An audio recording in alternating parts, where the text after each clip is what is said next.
between the country music or any kind of artistic community, there's judgment about what's happening, what's not happening, what's right, what's not right. But then also judgment from the queer community, right? Being queer enough, not being queer enough, not being pretty enough, not any of these things. And I'm just so exhausted. Like, Sean, aren't you exhausted? Like, I'm just so exhausted of having all of this outside influence over deciding the destiny of my life. Mm-hmm. Is this record or is my work going to be perfect? Hell no. And I'm thankful for it, because I don't think that country music is perfect. It should be frayed around the edges and it should tell a story. And I think that I'm owed to be able to tell mine.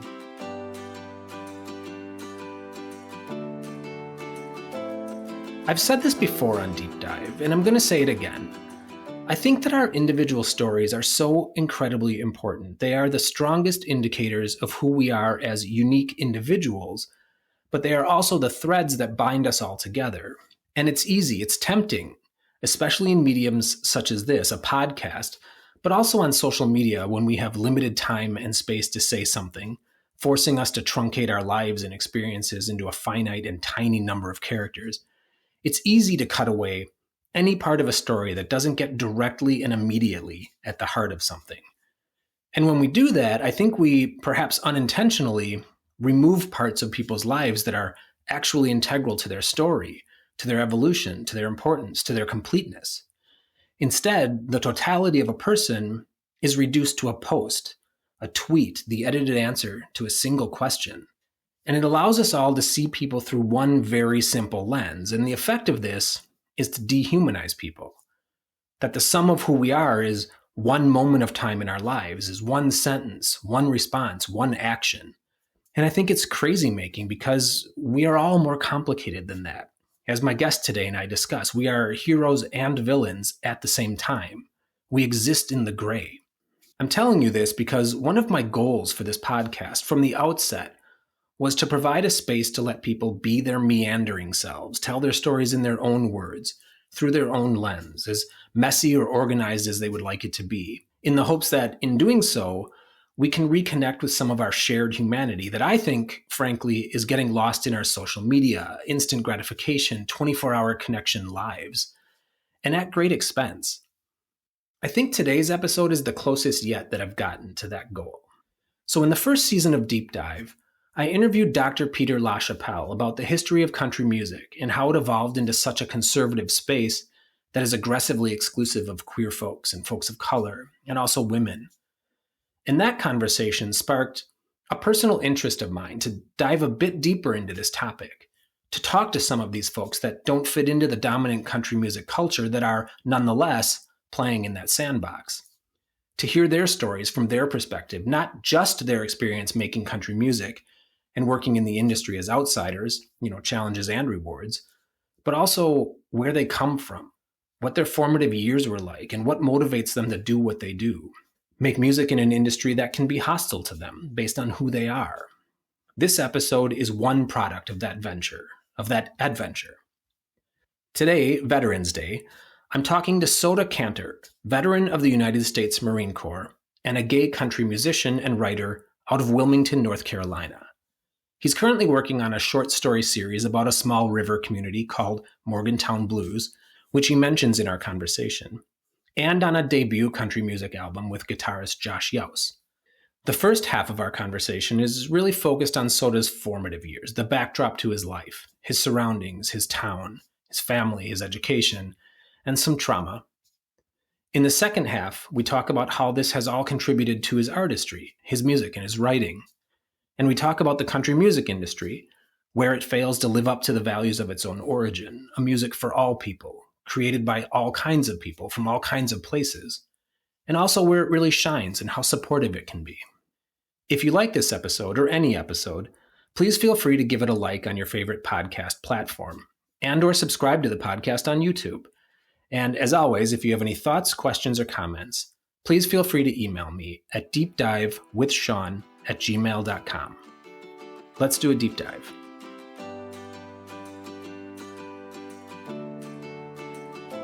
Soda Canter, thanks for being here. How are you? I'm doing great, John. How are you doing? I'm all right, thanks. Good. Okay, so let's just jump right in. In conversation with people, and kind of regardless of the industry or work, career, hobbies, queer folks, folks of color, and women have strikingly different experiences and challenges that just aren't part of the stories that traditional society, and here I mean like straight white men primarily, they're not part of the stories that this society tells. And to be completely honest, there are a lot of things in my life that I guess, foregone or chosen not to pursue because of the challenges I expected to encounter if I did. So I've always been super fascinated with people like you that do choose, assuming that it's a choice. And for some people, they really don't have a choice. But for people that do choose to take kind of that complicated, sometimes traumatic, sometimes prohibitive path in life. And I really firmly believe that you can't like authentically tell the stories of people that are not part of traditional dominant society. So again, queer folks, women, folks of color, folks with disabilities, etc., without also talking about where they come from and what they've experienced, because I think it's an important component of how they show up in the spaces that they do. So I guess I want to bring that into our conversation today, that I want to talk about your music and your writing and your projects and, being a gay man in that space. But in order for that to really make sense and really, help us to honor where you are, I think we have to start with where you come from. Do you follow and do you agree? I completely agree. I mean, I feel like we could be on here for 5 hours just for that question alone. But I am proudly from Southern Maryland.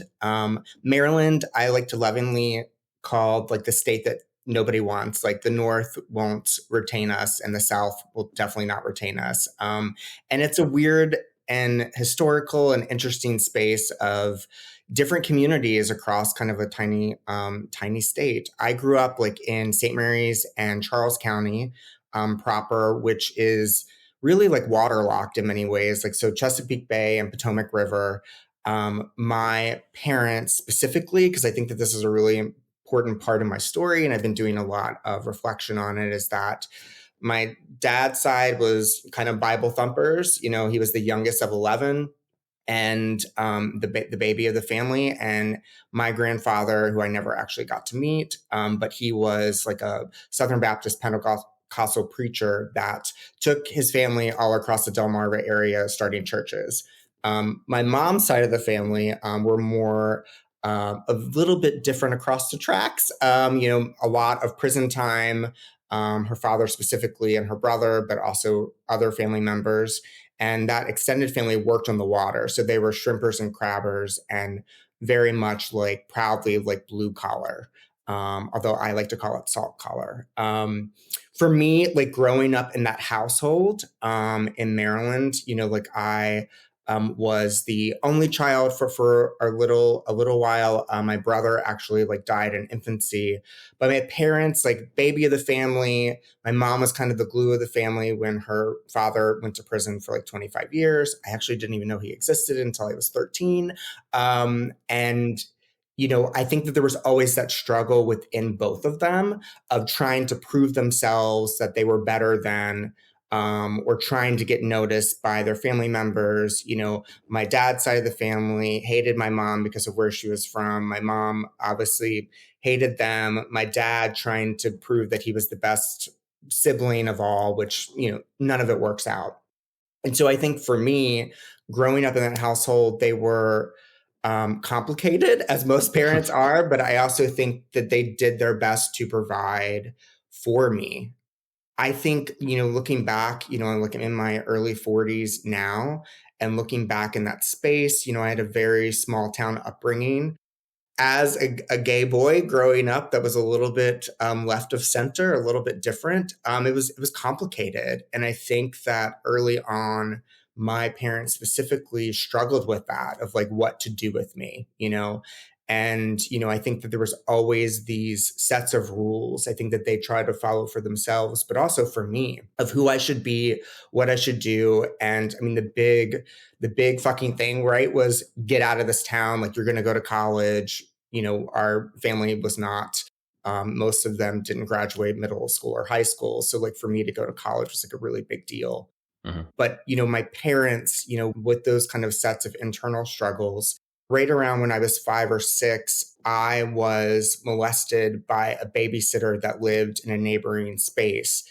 which really pushed my parents to leave that area. I think it honestly was like a panic mode. I actually loved that farm. And unfortunately, that instance in that moment where we moved from there to Morgantown, Maryland, and then into more deeply into Southern Maryland in kind of a suburb area for a fresh start. At that point, it was 1985, 1986. People didn't go to counseling. The woman that molested me was, a family friend. And I think that that was really complicated for my parents who panicked. That coupled with my brother passing away merely like a year and a half to 2 years later, I think that both of those instances, I don't think that my parents ever really got over it, which as an adult looking back, like, I don't know how you do, something horrible happening to your child, seemingly under your watch. But then on the flip side of things, losing a child, I think it's something that you don't really get over. So for me, and based on, a lot of that, I always felt this immense amount of pressure to stay in line, follow rules, be a good boy. And so, as time progressed, obviously going through, my youth, I was made fun of, I obviously had, I was a sexual assault survivor before they even really used that terminology, and, really suffered with that through my formative years in elementary school, but obviously middle school and high school, where, my tendencies, were more feminine. I wasn't a football player. My dad chose to coach other boys for like about 15 years. I never could like really live up to what their expectations were.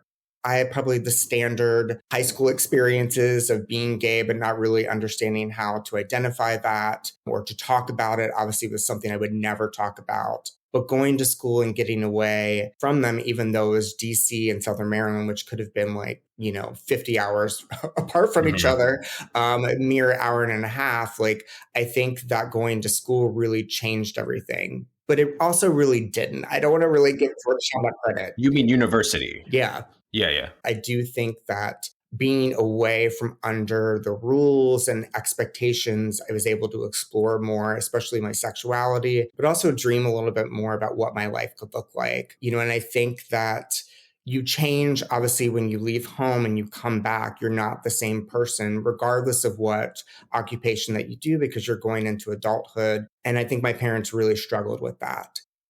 In what ways? Simply because you were gone, or because of the path you were charting for yourself, or the life or career you were pursuing? I did theater, I, sang, I did a lot of writing, but I was always told to kind of get a real job. My dad was devastated that I didn't major in computer science because I think he thought it was the key to the future, which, no offense to anyone that studied computer science. I think it was just, I was always repeatedly told that my voice wasn't good enough, especially by my father, during those years where I was really, you dream of things in college of what you want to become. And, I wanted to pursue the arts. I wanted to direct. I wanted to make music videos. I wanted to do all of these different things in the arts. And, I was really told by him that my voice just wasn't good enough. And it wasn't mostly about like my vocals, but just who I was. I think from him, like, I wasn't strong enough to be able to do that. And I should do something safer to, kind of have the expectations of the family. When I came home after college graduation, I was trying to and thinking about moving to New York. I really struggled with those moments of, realizing and having experimenting with being gay, not being bi or not having a drunken night, with a man in college, realizing that that's really who I was. And I chose a very different route, Sean. Discussing what kind of man I was going to become, living under my dad's roof, and obviously like with my mom as well. I called a Marine Corps recruiter. It was a shock, I think, to my mom and dad specifically. My dad told me that I probably wouldn't last 2 weeks, and he was definitely wrong in that factor. This was also during the time, obviously, a don't ask, don't tell. And so when I talked to a lot of my college friends, they were just flabbergasted and just shocked. And also, I think, very fearful, especially at that time of what was happening to gay men, gay women, et cetera, like in the armed forces at that time. And so I knowingly did that. I signed on the dotted line, went in, and the Marine Corps, I was in for 4 years, which was my enlistment space. I definitely struggled with alcohol, and as many armed forces members do, the Marine Corps has a really high suicide rate, especially at that time, but also the persistent use of drugs and alcohol, especially. It's kind of built into the culture in some capacities because there's a lot of pressure there. I love the experience. It was difficult, but I think that, I knew in my heart that, when I didn't get the MOS, which is kind of like the occupational specialty that I wanted, I didn't re-up. And when I didn't re-up, I knew that as soon as I left, that I was going to come out to my parents, because at that point I was not legally obligated to, I wasn't beholden to anyone, and I wouldn't get in trouble at that point. So, when I left, I waited a little bit and then I drove home and came out to my mom as she was getting the mail because I just couldn't wait. And it was one of those moments of, please, good Lord, do not tell your father. Mm. I was as I said, like a good boy. I followed my mom's rules, and respected her, comfort areas in that moment, even though truthfully looking back, like this was my moment, it was my moment to tell the truth. And she said that she never had any idea, which I think is, kind of a little fib that she tells herself. And, we waited a good bit. My mom and I fought for probably like the first time in my life where she would call my office. I was working at a law firm downtown as like a paralegal or legal assistant. And she would call the office just like in tears, and just high dramatics, and a lot of people forewarned me that, oh no, sometimes this will happen for the first, couple of weeks, but don't worry. I think everything will be fine. It was never fine. It was never Mm. fine for that moment. She had a lot of energy. And, I still to this day, like, respect her, understood the struggle that she had. The funny story is that my dad was moving around and working in different federal agencies. He was, a plumber from Georgetown, but then had gotten different credentials, going through all these background checks. And we have similar first names. His name is Mm. actually not Soda. We had similar real first names. And my dad came home, and this was right around I exited the Marine Corps on Halloween, which is so hilarious. I mean, how ironic is that? So, joined and exited on Halloween. I mean, talk about costumes. And then my mom, we had these struggles for months and months and months. And, a year has passed, of all this stuff happening. And my dad came home and told my mom, you and little Soda, have been fighting for so long and you haven't been telling me what's going on. He was like, well, today I found out. Apparently, during a background check, thank you so much, federal government.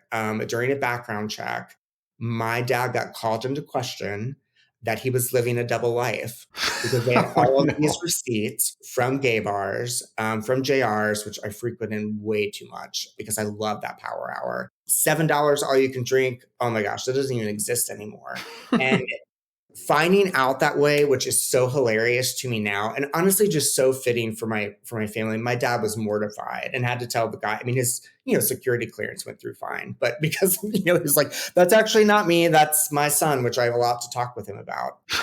It was around the holidays. It was right after Thanksgiving where he had found out, and he waited until I was home. And while I think that our relationship already had cracks in it for a variety of different reasons, this is like the moment where I knew that we would never return into any kind of normalcy. He was, I can say a lot of things about my father, but I respect him still to this day. I respect his choices, even if it means not respecting me. He is somebody that stands by his word, and he said that, goes through all of the things. You're disgusting, you're a disgrace. I can't believe that you would do this to us, like all of the things. And what really like struck me is that, and what I give him credit for, he's never backed down from that. I knew from that point forward, specifically, even though it was very early on, that forget financially, but just as a person, I was alone.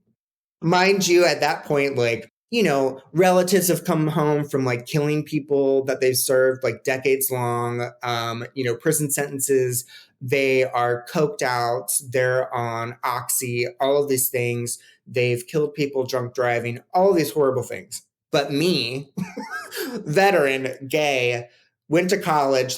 I'm the bad person, right? And it's just, I would always ask them about this, and they would always say it's different. We just never bounce back from that.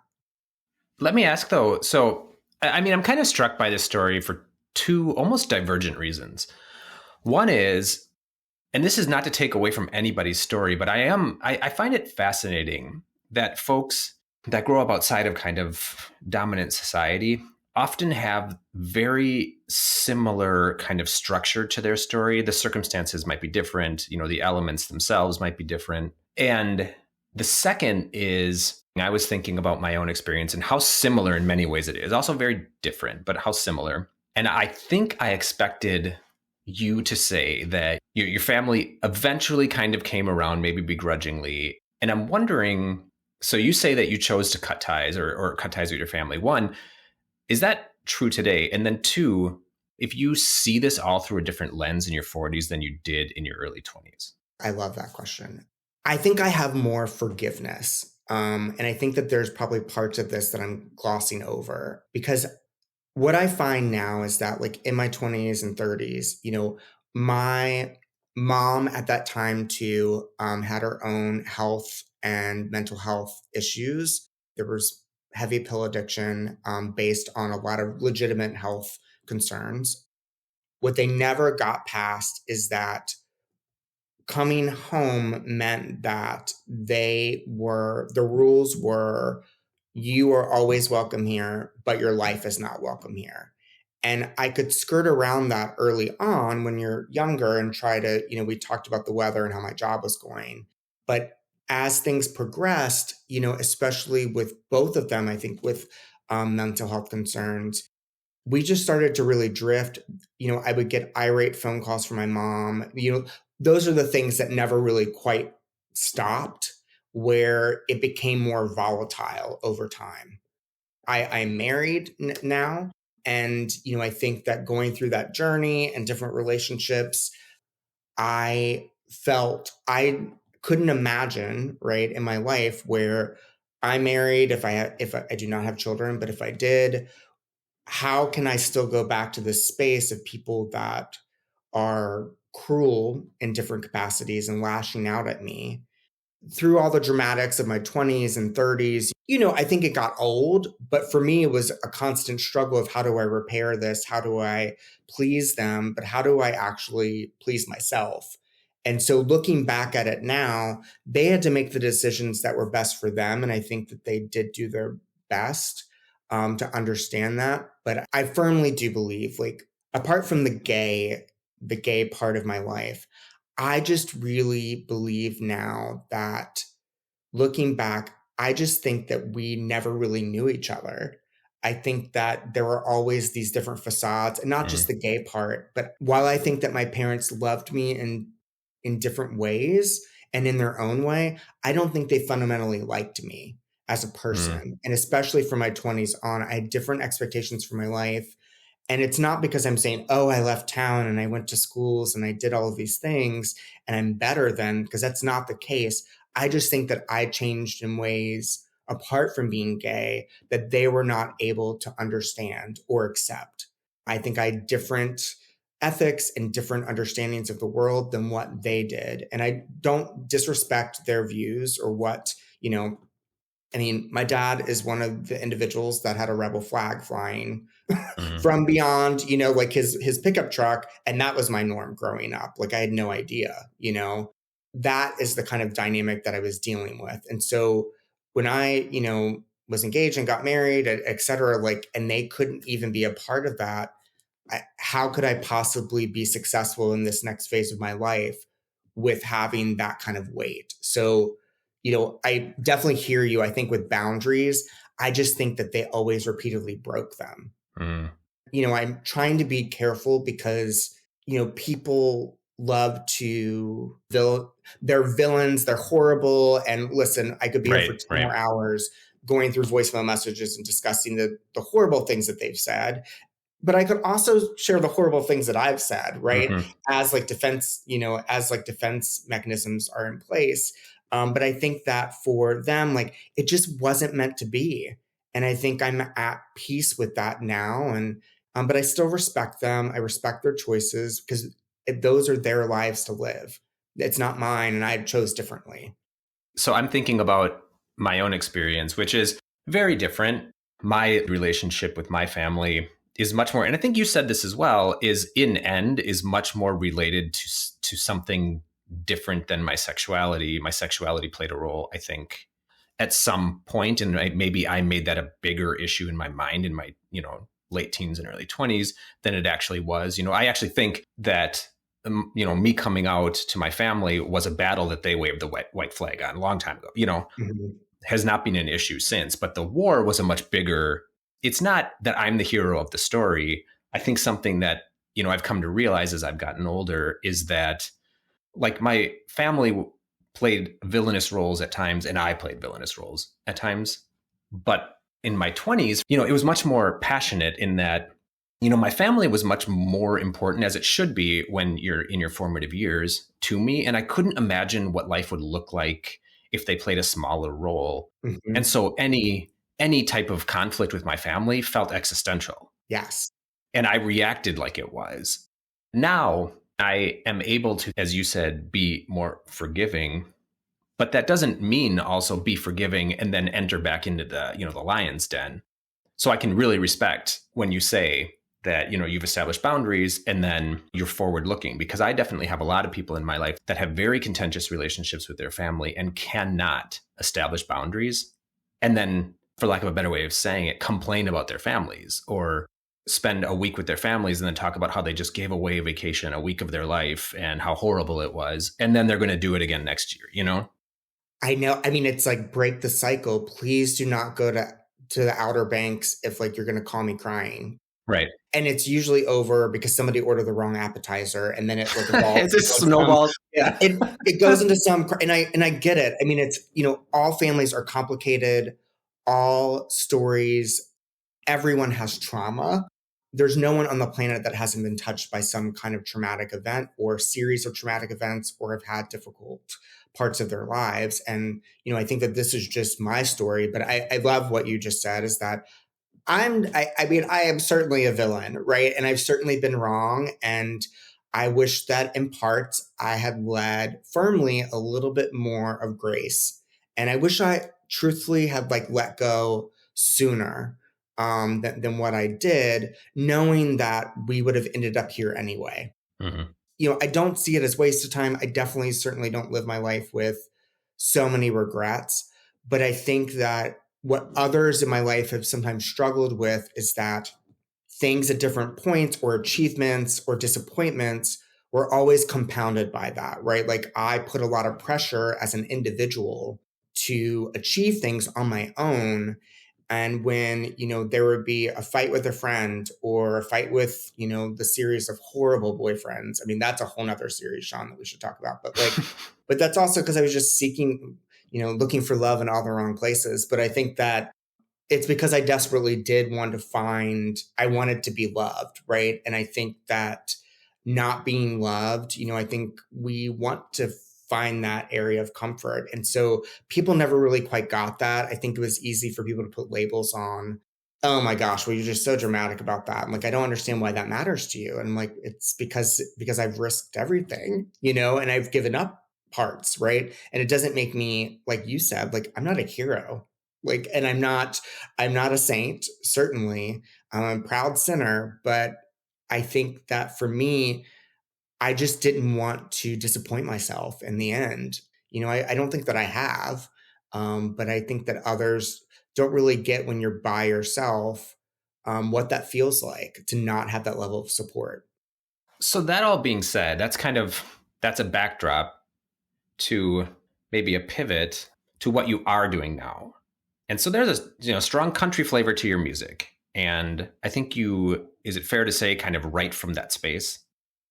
Yes, I mean, of course. Like, I mean, what shouldn't I do? Like, let me just be a gay country man Why not like make things more difficult? But my mom, early on, my mom was a singer. She was a country singer. And so many of like my favorite memories, at least especially early on in childhood, she would sing at like Moose Lodges and American Legions when she was much younger. Like she sang in West Virginia at different spaces. I think she even opened up for Tammy Wynette at like Mm. some country fair. It was always the backdrop. I mean, it was clearly a passion for hers that she never really saw, but I grew up around music and, was always really drawn to that. And I grew up in the country, right? So obviously country music was very prevalent there. But I grew up with all of the classics, right? Like really loving Dolly, loving Ray Charles, like listening to all of these individuals tell their stories, right? And sing with pain and anguish. And so for me, I would say that, I mean, I need to find a different word for it because I hate being like, and Sean, because I'm a storyteller. But I mean, Mhm. truthfully, like I do love telling stories. And so, but I feel like it sounds really elitist of like, well, the story comes first, right? But because I hate when songwriters say that, but because it makes it seem not accessible. And I think that everybody's story is valid and anyone can write and share their point of view with the world. Country music speaks to me because I think it is the music of the people, it's the music of America. It is a melting pot of different influences, and the stories are all there in the history of country music. And for me, I'm drawn to sharing that. I think a lot of my music is, and I'm in the process of writing this album, and it's very much in a traditional lens. It's not. I am not going to be a country pop star. But I think that for me, it's very focused on telling the truth and being authentic about this point in my life and making it not so perfect, right? I think a lot of these songs are imperfect and some of them are even snippets of thoughts. And it's about me coming to terms with who I am as a 43-year-old man and where I'm at and my flaws and wearing them proudly. You said, you're not going to be, like a country pop star. And I think what you're saying is that the flavor of your music just doesn't lend itself to whatever is like contemporary country music. Exactly, exactly. And also, just to go on the record of this, is that I cannot stand when country musicians state, well, that's too pop. Mm. And I just think that it's kind of laughable because I think that pop country is a part of the country music landscape and should be accepted, just as folk music or blues or any of these influences that are part of that history. I have thought a lot about, and this is a random point to bring up, but I have been thinking a lot about similar to like Kanye West when he took away that, interrupted Taylor Swift acceptance speech for that video. But in the country space, like I've thought about like Charlie Rich. And do you know this? Like when Charlie Rich burned that envelope when John Denver won for like, I think, country music entertainer of the year because he was more of a pop artist. Mm. And, Charlie Rich's, career declined after that. But it was also like people were constantly trying to take away from others' accomplishments, especially in the music field, of like, that's not good enough. We're supposed to be this when country music has always been about all of these different influences blues, jazz, folk music, British Isles music. Like, no white man who's a big gruff like outlaw invented all of this. Like there's no such thing. All of the icons like of country music, I mean, why are we not talking more about the Leslie Riddles of the world, like who influenced the Carter family? I mean, Hmm. his right leg was amputated, a wonderful blues musician, and would travel around with the Carter family to basically be like their voice and transcribe a lot of these songs that were happening in the region. The Carter family would not be where they were without Leslie Riddle. Similar, like to Rufus Payne, who was the one that taught Hank Williams, who seems to be like the king, right, of country music. Hmm. And I totally and love Hank Williams. But Rufus Payne is the one that taught Hank Williams the guitar on the streets. He was an amazing like blues performer. And I just feel like it's a little bit lost where why are we today telling people what they can and cannot be in a music that has always been about all of us, not just one specific sect. Like I understand there's parts of the business that are creating those barriers, but like I'm sorry, like Mickey Guyton's going to be the next big thing. It's happening right before our eyes. Mm-hmm. And the struggles that she's going through to get there, it just seems ridiculous to me because she is part of this history, just as, in my own small way, my story is part of this history because everyone should be invited. It's our music. It's not their music, it's ours. And it's interesting in that pushback against change in country music is, in effect, always pushback against certain people in the industry. So pushback against pop in country music is pushback against women. Faith Hill was demonized after Cry in the early 2000s and was never really accepted back into the country music fold. The chicks were pushed out altogether. And it's also pushed back against Black folks. Look what happened to Lil Nas X and Beyonce for their interpretations. And it's pushed back against queer folks. Pushback against pop country does not negatively impact any straight white men.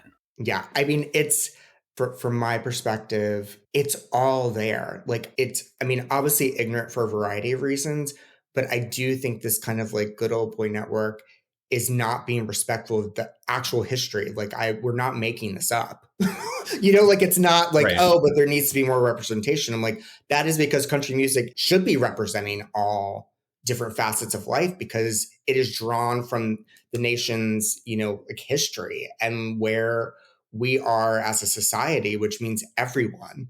I think that what's so wild to me is that, especially what we see, I look on the iTunes charts and anytime that anything legal comes out, then of course there's these certain sects that will fire off these songs. And I don't listen to that part of the music, right? Like about, all of the, different kind of backlash of abortion or when Biden was elected, all of these different things. I see it. And the thing is that what they don't realize is that people have been being political within country music the entirety of this, right? It's meant to tell the stories of the times. And so when people like Loretta Lynn or Johnny Cash, kind of fighting back in different ways, like it's always been there, but oh, it's okay because they were white and straight. But they faced incredible backlash for what they were talking about. I mean, Johnny Cash had been like completely disgraced in many ways. And he was singing from a prison and about like his life. I mean, he was in this space of honestly annihilation, probably, but he chose to tell the truth. Loretta Lynn, The Pill, like, all of these different moments. I mean, there's so many more where it's telling their truth, but it's also fighting back and making an argument for change from their perspective. And I think that that's what country music is. It should be being political. It should be putting your thoughts about the nation, about the world into music. It's odd that I just think that, a lot of these white men think that that's not the truth when it is. It's always been the truth. When you said that you'll never have like a pop country hit, another way to interpret that is because you're a gay man. And I wonder what your response is to that. Can somebody like you make a pop country hit if that's what you wanted to do? That's such an interesting question. I think that for me, it's honestly probably part of the reason why there's been like such, 100-year delay on like me even really actively pursuing this is because early on in my 20s, and especially during my college experience, I expressed like this interest and I had a mentor that told me that it just would never happen for me, not based on talent, but because of my sexuality. And I think that having that kind of like egg in the back, like it was always the secret, right? So I think growing up the way that I specifically did, but being in the Marine Corps and having to keep it a secret, it also built this space within me of like trying to keep it private, but not where, if I had some kind of like song that was a hit or pursued music actively, that I would have to confront that. I say that, I wouldn't have a pop country hit because in my opinion, Sean, I'm just like, well, I'm just, I mean, I used to be pretty cute, but I don't know if I, I think of like these like, beautiful faces, tall, gorgeous. And that is certainly not me at this stage of my life.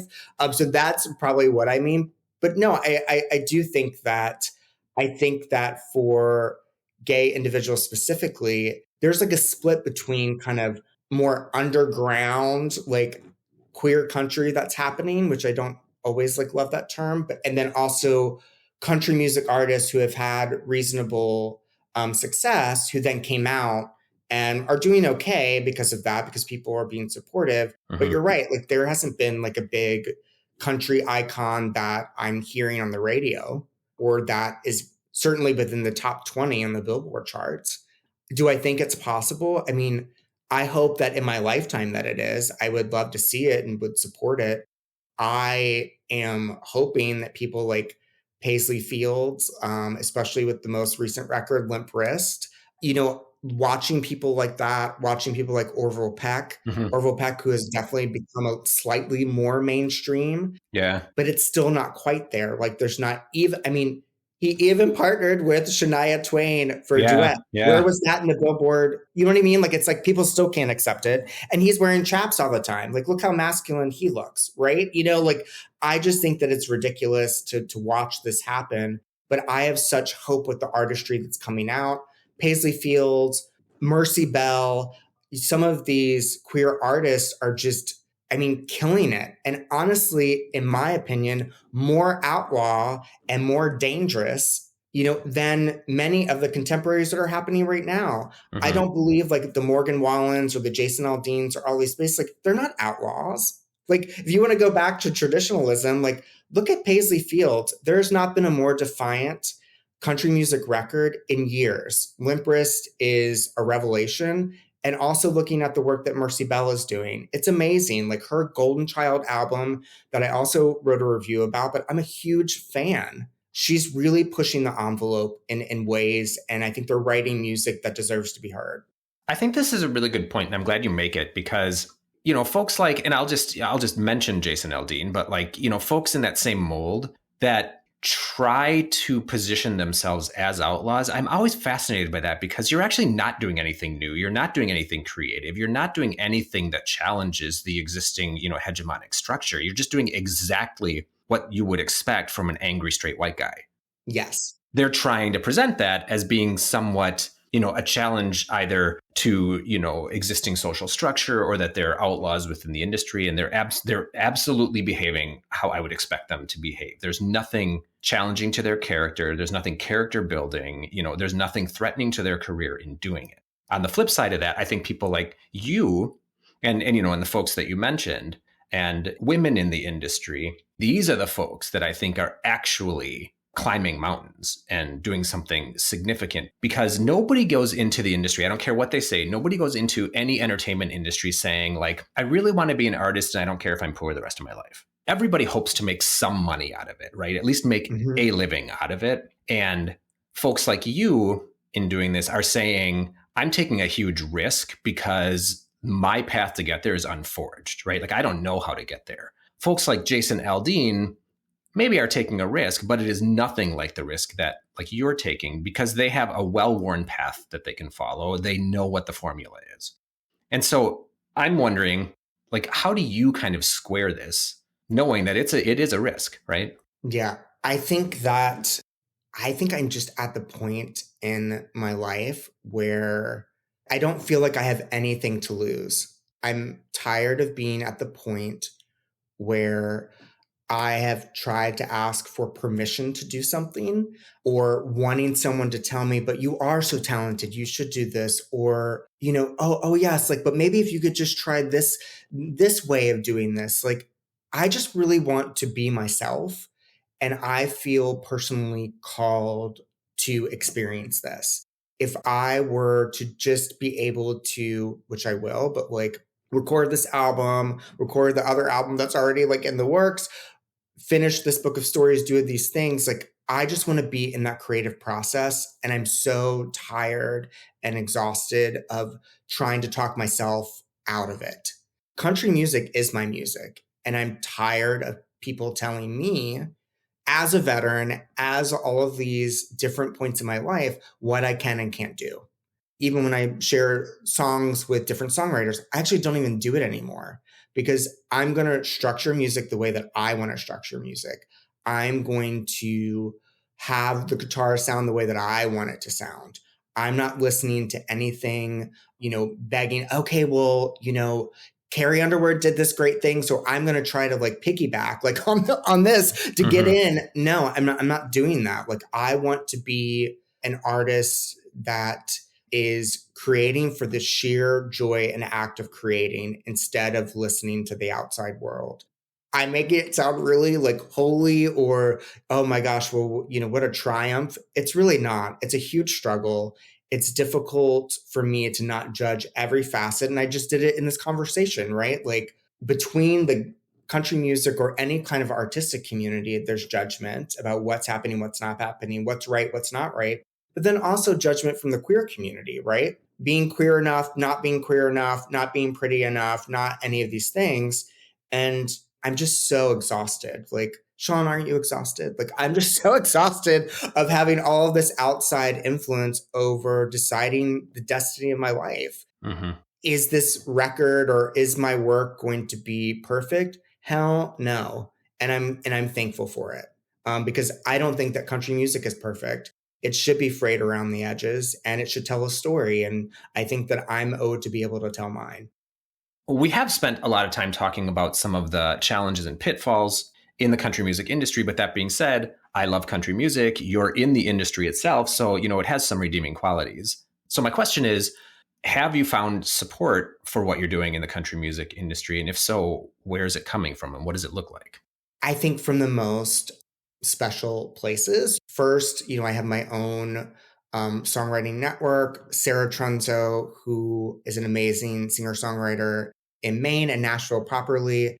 Tiffany Williams, he's a wonderful folk artist who just had an amazing record, All These Days Drinking Dust, that just popped off. It's climbing up the folk charts, who have been really by my side for so much of this. I met Sarah in a songwriting workshop in Nashville many years ago. We were both there working with Mary Gaucher at one of her workshops, and it really just changed the course of everything and also established these relationships. But then beyond that, like honestly, I would want to say that Instagram is pretty remarkable in the true, maybe like the bare basics of what it should be. Like I've been able to connect with so many other queer writers, but also queer artists who actively support me in different ways and live. Like Rachel Cholst, who they run the Adobe and Teardrops podcast, but also Rainbow Rodeo, which is a queer country magazine. They gave me my first break of being able to write, even just writing about country music, which I've been doing over the last year and a half. And they have been by my side like every single moment since then and giving me opportunities and sending me opportunities. And I'm incredibly thankful because the passion is there. But also, I think beyond that, I find that anytime that I reach out to another queer artist or a writer, the opportunities are there, the support is there. Country Music Allies, which is another great Instagram page of connecting those that are both allies, but then also, constantly posting opportunities. I just think that there's a lot of heart there. It's not always felt, everywhere because artists are artists at the point, but I do feel supported in my little tribe of folks. And the rest of it, I just think that I try to be as fearless as possible and pushing myself to reach out. I mean, there are definitely a lot of unread DMs that fester or those that are read and are never responded to. But that's just the world, right? I think that not everyone is going to always be in your corner. But for me, I think, especially over the last couple of years in the work that I've been doing, I'm enough in my corner too, right? Like I believe in enough of what I'm trying to create and what I'm trying to do that when I need the support, it's there, but it's not always the need to get something done. Okay, one final question for you. Okay. So, what's something interesting you've been reading, watching, listening to, or doing lately? And it doesn't have to be related to this topic, but it can be. First and foremost, like I think that like my favorite albums, like I've been revisiting a lot of the albums as I'm writing. And I think like from start to finish. So, and I'm sorry, this is going to be country music related. It's not anything else quite as interesting. I've been listening to, I love Terry Allen's Lubbock on everything, which is basically in the year that I was born. So it's been around for a while. Obviously, like Fancy by Bobby Gentry. And then also like Haley Whitter's Raised album, which I think is just so special and wonderful. All of this about very specific places and experiences. I've been writing this kind of flash fiction series called Morgantown Blues, which I've been live sending little snippets to like a smaller distribution list over the last couple of months as I kind of write this book. The hope is that apart from my self-titled or my own album, from my perspective, that I want to have Morgantown Blues be a chapbook, but then also have an accompanying album because I'm already writing those songs too. So it's kind of like a more lived in experience. I shared those albums because I think it's very much tied to a specific place and time. And I think Haley Whitter specifically did that so beautifully on Raised.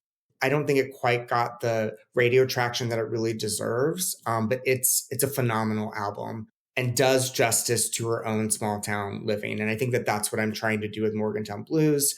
Morgantown, Maryland is a space where honestly, it's probably, apart from Marine Corps Boot Camp, which I said earlier, probably the happiest and freest that I ever felt in my life. It's a small water community nestled against the Potomac River in Southern Maryland. And it's where a lot of my family members on my mom's side lived. And as a youth, like running around barefoot and jumping in the water, like it's pure magic. So to Canter, I've really, truly enjoyed this conversation. So thanks for taking the time. Thank you so much, Sean. And also one little snippet that I want to say too is that the name Soda comes from an amazing bartender in New Orleans. And my advice to anyone is that when you're there, New Orleans bartenders can give you the best, most destined-filled advice of your life. That is good advice. Thank you.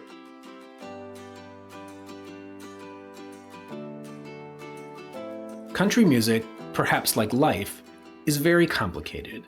And it's also vulnerable to colonization and subjugation at the hands of a dominant society, intent on rewriting history and making it into something it never was. But it is also unwieldy and a bit of an outlaw. It's a difficult beast to harness and control. And so, despite concerted efforts to make country music into a safe space for just one sound, one template, one formula, and one avatar, it isn't broken so easily. That's why people like my guest today, Soda Canter, and others like Mickey Guyton, Lil Nas X, Orville Peck, Darius Rucker, and Brandi Carlile, to name a fraction, can't be shaken loose from having an influence on shaping country music. There are a lot of mixed metaphors here, I know, but country music is, by design, a big tent, and big tents are for circuses. And who would go to a circus of just clowns? You need the whole freak show to make it work. All right, check back next Friday, and every Friday, for a new episode of Deep Dive. Chat soon, folks.